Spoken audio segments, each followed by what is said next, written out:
Sword of Coming, episode 144. Untuk melihat video selengkapnya, sahabat bisa kunjungi playlist yang telah Sabta Novel sediakan. Yuk mari, kita berimajinasi bersama dan masuk ke alur ceritanya.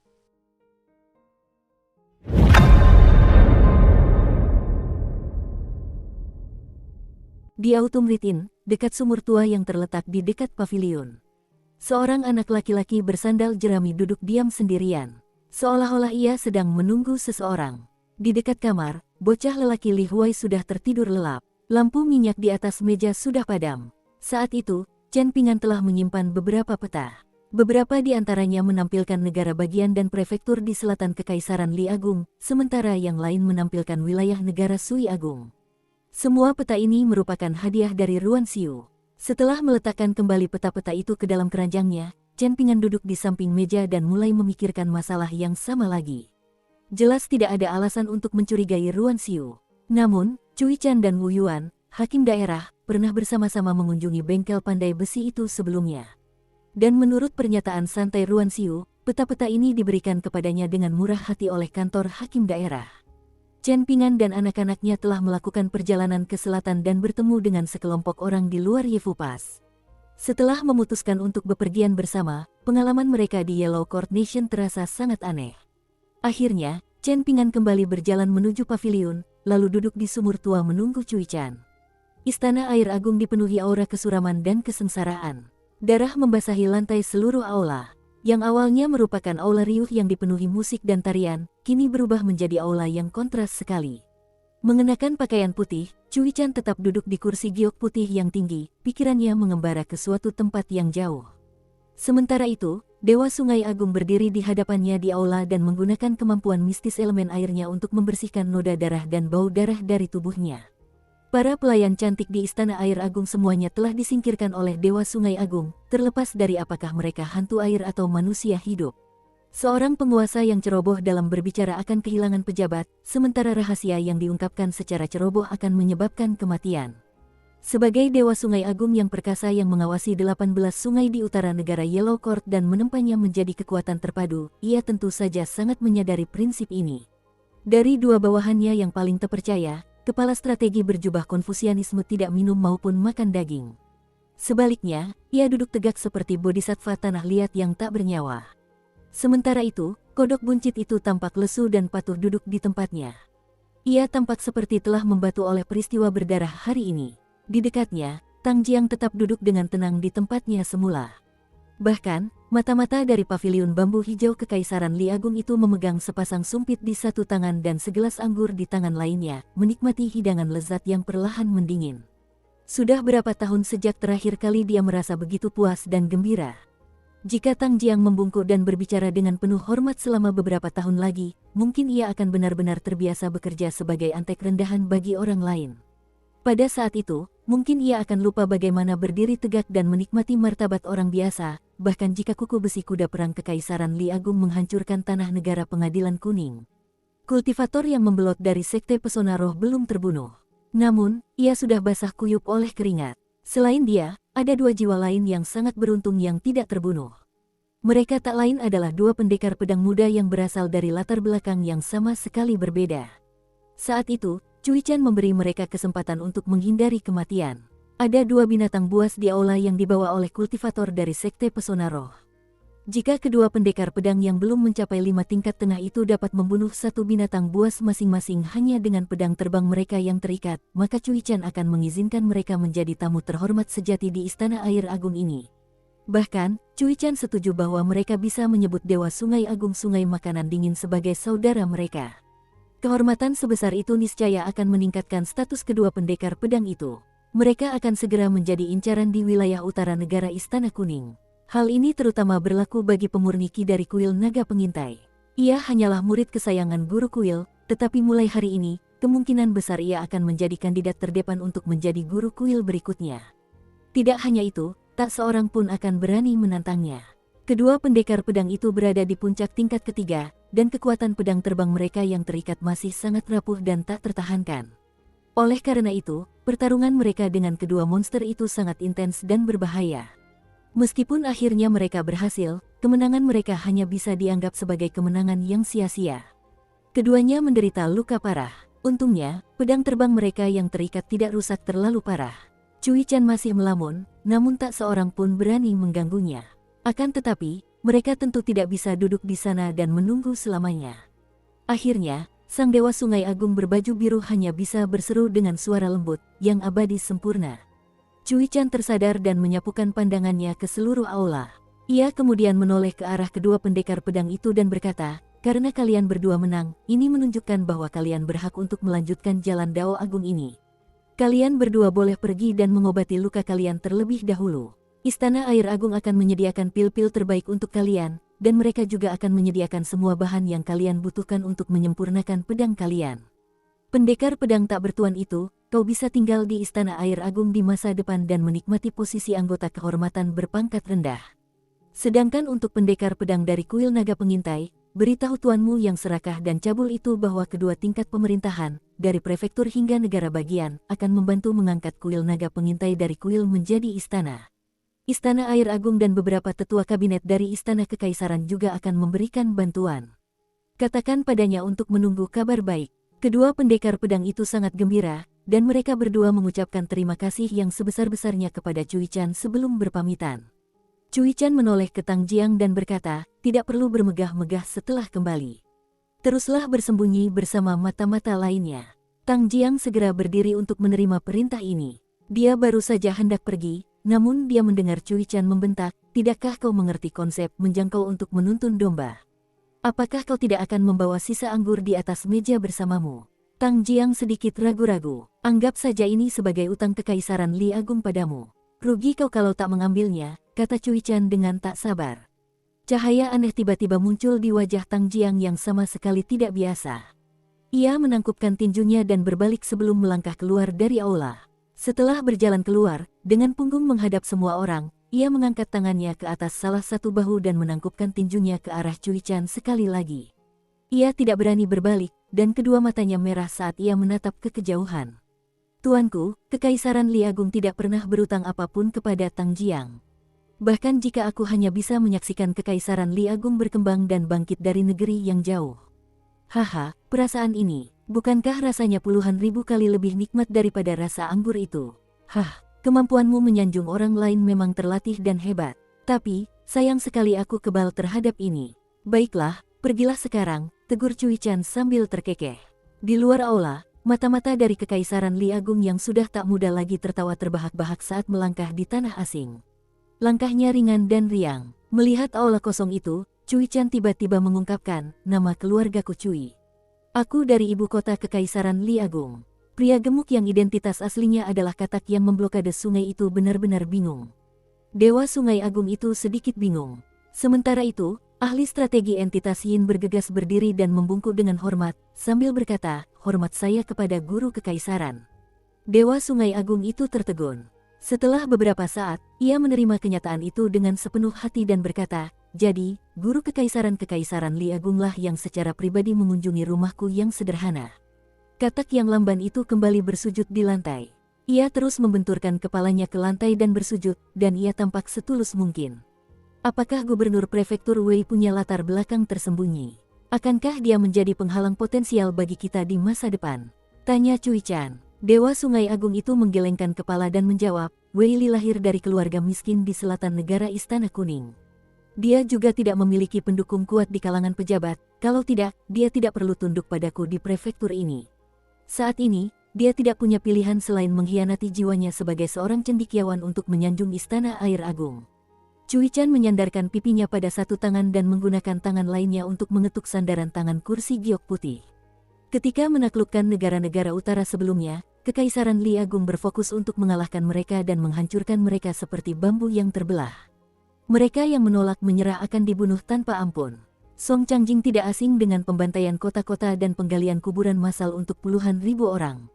Ini adalah tindakan untuk menunjukkan kekuatan Kekaisaran Li Agung. Namun, ekspedisi kita ke selatan tidak akan semudah dan semulus ini. Negara Istana Kuning adalah tantangan besar pertama yang menghadang kita. Karena itu, kita tidak boleh membiarkannya menjadi reruntuhan yang berantakan. Lagi pula, Semua kekaisaran dan negara di utara Akademi Pemandangan Danau di benua Fial Berharga Timur dan di selatan jalur Yefu di Kekaisaran Li Agung sedang mengamati dengan saksama perkembangan situasi ini. Jumlah pejabat setia seperti Wei Li akan semakin bertambah di masa depan.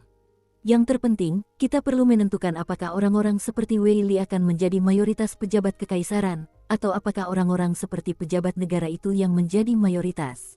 Tergantung pada situasi yang berbeda, keganasan dan kecepatan pasukan Kekaisaran Li Agung juga akan bervariasi. Sang ahli strategi mengangguk sedikit. Cui Chan tiba-tiba menatap sang ahli strategi dan memerintahkan, katakan padaku pendapatmu tentang Wei Li.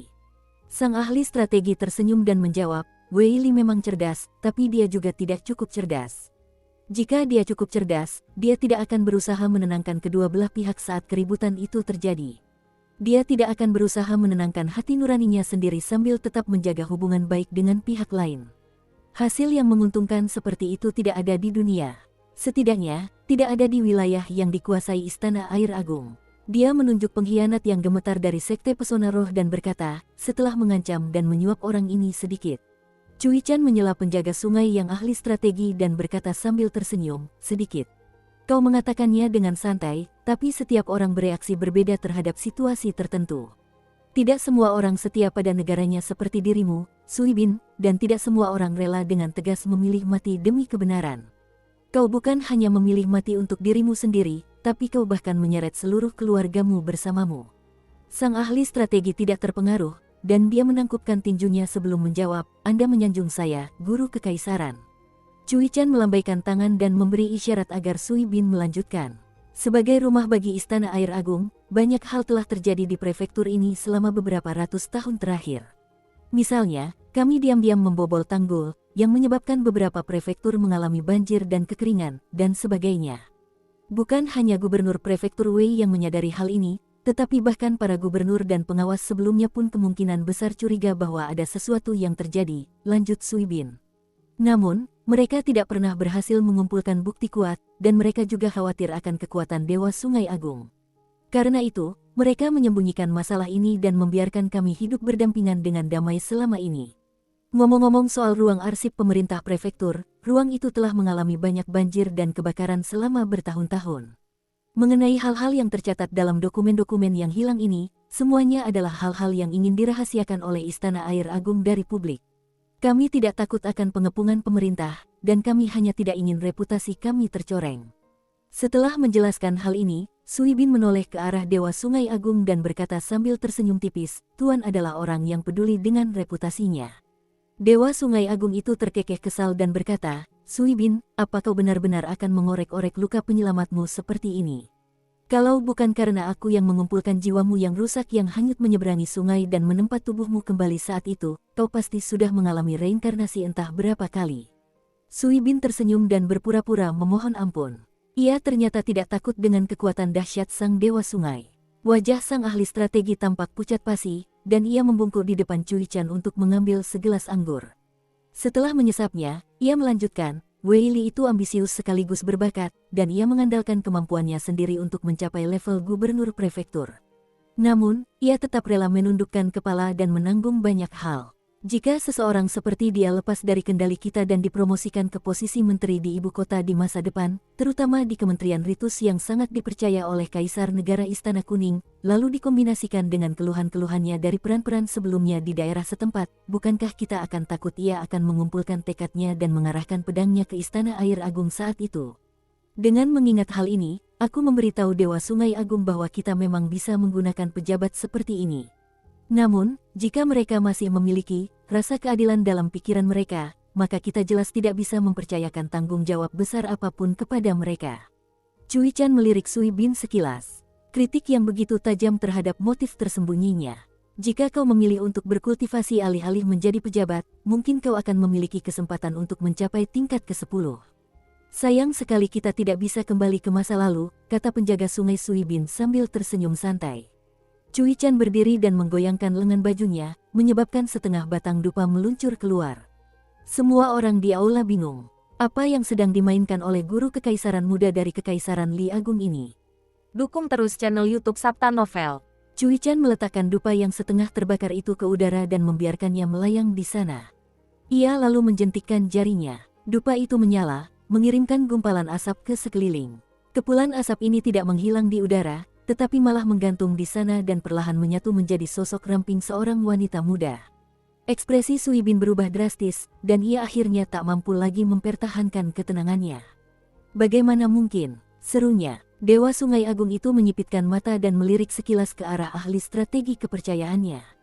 Meskipun ia takjub dengan kemampuan mistis guru muda kekaisaran itu, ia sebenarnya merasa cukup rileks saat menikmati pertunjukan yang sedang berlangsung.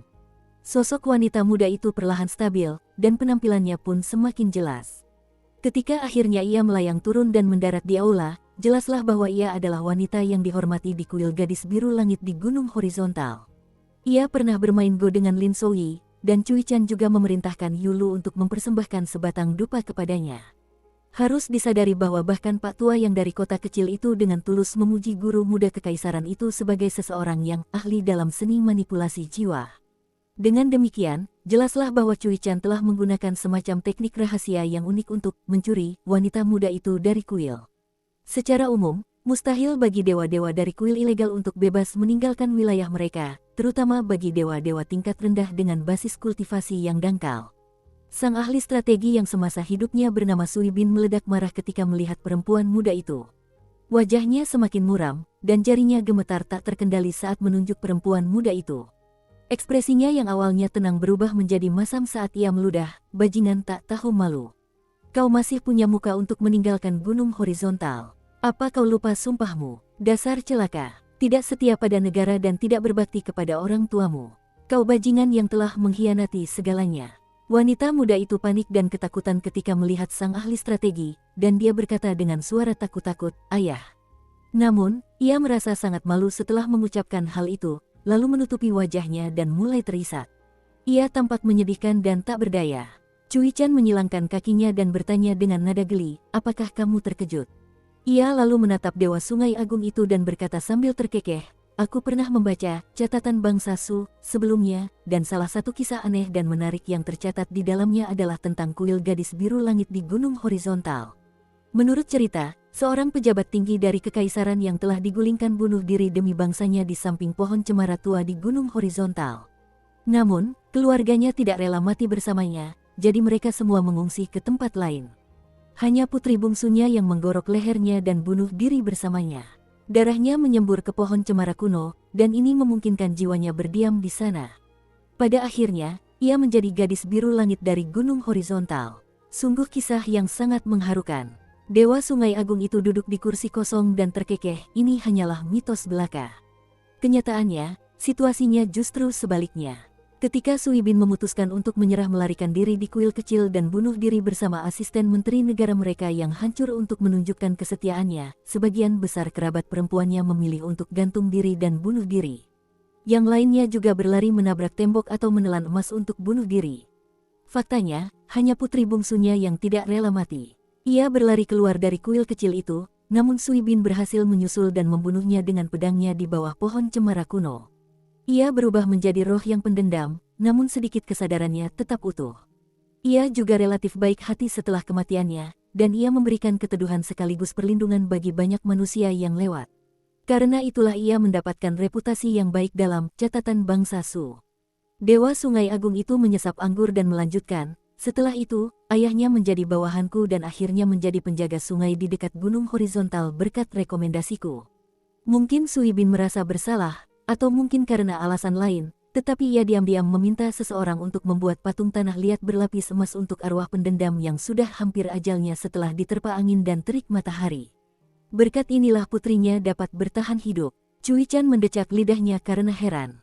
Namun, penjaga sungai Sui Bin menjadi semakin marah, dan ia meraung, "Kau bahkan lebih buruk dari binatang buas. Aku tetap tegak dan benar sepanjang hidupku, dan klan Sui juga tetap baik selama lebih dari 300 tahun. Namun, pada akhirnya, bagaimana kami bisa menghasilkan orang jahat sepertimu?" Cui Chan kembali ke posisi duduknya yang malas, pipinya bersandar di tangan.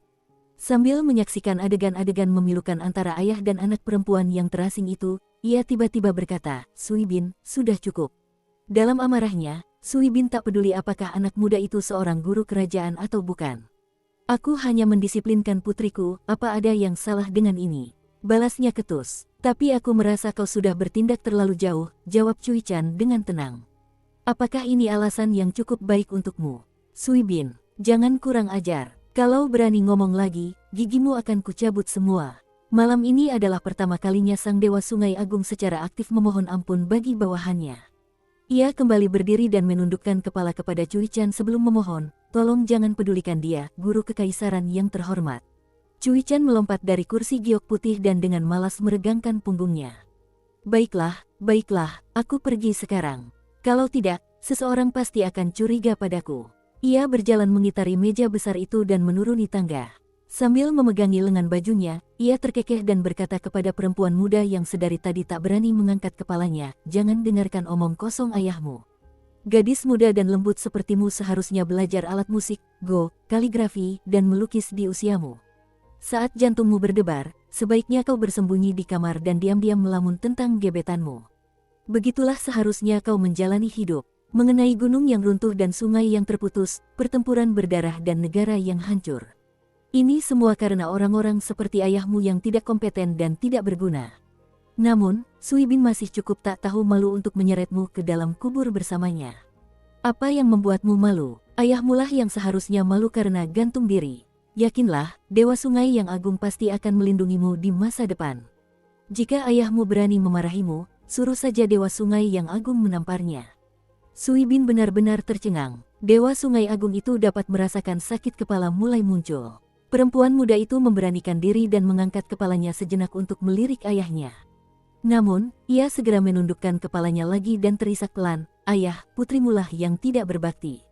Cui Chan mendengus dan cepat-cepat melangkah mendekat, menepuk pelan bagian belakang kepala perempuan muda itu. Dasar anak kecil yang penurut, gerutunya sambil terkekeh. Melihat guru kekaisaran Li Agung hendak pergi, Dewa Sungai Agung bergegas mengejarnya dan bertanya dengan suara pelan, Guru kekaisaran, Anda tidak akan beristirahat di sini malam ini. Aku takut dengan aura pembunuh di tempat ini, jawab Cui Chan. Dewa Sungai Agung tidak tahu apakah harus tertawa atau menangis. Sesampainya di pintu, Cui Chan melirik ayah dan anak perempuan yang terdiam itu sebelum menoleh ke Dewa Sungai Agung sungai makanan dingin dan berkata, kau jauh lebih beruntung daripada dia.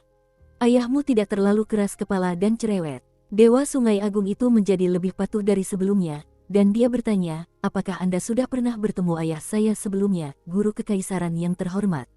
Cui Chan mengangguk dan menjawab, Pak tua itu bahkan mentraktirku beberapa hidangan pegunungan yang lezat. Sejujurnya, rasanya jauh lebih enak daripada kombinasi daging dan wanita cantikmu. Aku tidak berani membandingkan diriku dengan ayahku, Dewa Sungai Agung itu terkekeh. Cui Chan berhenti dan menepuk bahu Dewa Sungai Agung itu. Ketika Kekaisaran Li Agung menaklukkan negara Pengadilan Kuning, aku pasti akan memberimu kompensasi dan bahkan memberi sedikit tambahan untuk kerusakan yang kubuat dengan 2 hentakan kakiku. Dan kursi giok putih itu juga sedikit berguna bagi sukumu, jadi aku akan meninggalkannya sebagai hadiah untukmu. Aku bersedia mengabdi kepada guru kekaisaran dengan setia, kata Dewa Sungai Agung yang penurut itu dengan suara hikmat. Cui Chan jelas tidak menganggapnya serius, dan ia memberitahu Dewa Sungai Agung bahwa ia tidak perlu mengantarnya. Cui Chan meninggalkan istana air agung sendirian dan melompat ke sungai makanan dingin. Tangan dan kakinya tak bergerak, namun ia masih mampu membelah air dengan lincah. Ia maju dengan anggun, seolah-olah ia adalah seekor naga banjir putih yang telah hidup di sana sejak zaman dahulu. Mengikuti arus sungai, ia akhirnya tiba di dasar sumur yang terletak di alamat lama paviliun Dewa Kota. Ia tidak langsung kembali ke penginapan Autumn Reed di dekatnya, melainkan berhenti di sana untuk waktu yang lama, diam dan tak bergerak. Dia berdiri di dasar sumur, dan kedua tangannya tergenggam di belakang punggungnya seraya dia menatap ke langit. Sambil duduk di sumur, anak muda di atas tiba-tiba bertanya, mengapa kamu tidak naik? Karena aku tidak berani, jawab Cui Chan sambil tersenyum.